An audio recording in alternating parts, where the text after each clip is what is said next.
everyone, and welcome to another Into the Void, a real review. This time we are reviewing Frankenstein. It's directed and written by Guillermo del Toro and stars Oscar Isaac and Mia Goth.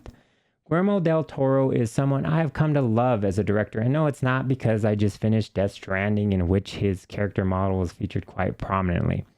Now, for non-gamers, that's not going to resonate. For filmgoers, he's also known for his films such as The Shape of Water and Pan's Labyrinth.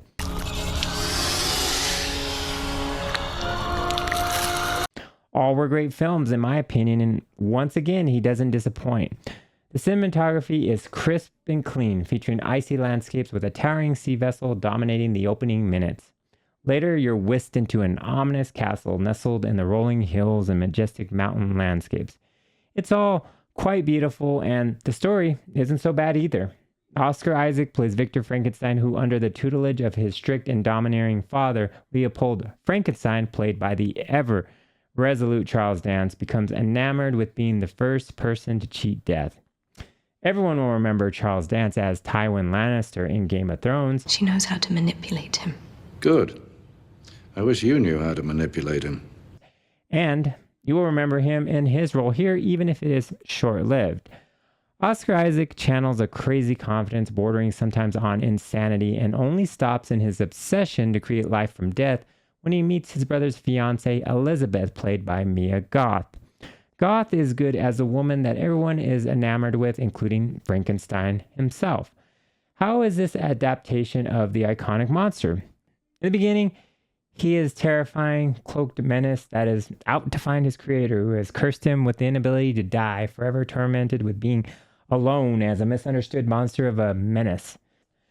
Guillermo del Toro wisely front-loads the beginning of the movie with scenes of Frankenstein dispatching sailors like papier-mâché, showcasing his inhuman strength and rage inherent behind wild eyes. Then, as the film moves forwards, it slowly peels back the layers that make up the monster behind the mask. When I first wrote out this review, I admit I forgot to mention the guy who plays the creature Frankenstein, Jacob Elordi of Euphoria fame.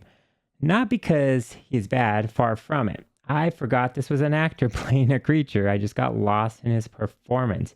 He really sells the dichotomy of a creature who has both evil and compassionate tendencies in his nature through no fault of his own. When Frankenstein escapes certain death, he happens upon a family in the remote mountains where he befriends an old man who sees him for who he really is, cast as a misunderstood villain in a story he wasn't meant to exist in. You begin to feel remorseful for Frankenstein. Meanwhile, the opposite arc happens for Victor. Before long, you witness the downfall of a man who began as a child with improbable dreams that we feel sorry for, to a man that becomes a real monster who manipulates things without any true compassion or empathy. Frankenstein is really the thinking person's horror movie, and that is what sets it apart from others in its genre. It's not a scary movie, but has it ever been? At first, I was disappointed that it didn't arrive to stream before Halloween ended. After all, I missed it for its theater release. However, after watching it, I have to say, I don't view this as a Halloween movie, but more as just a damn good movie with relevant themes woven into it.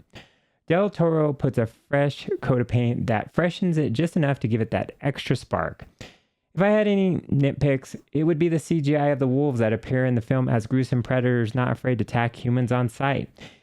It stands out as a bit of fakery amid great cinematography that derails a bit of the mysticism of the film.